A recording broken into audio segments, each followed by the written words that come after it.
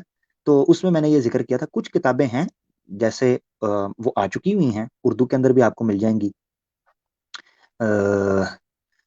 ایک منٹ میں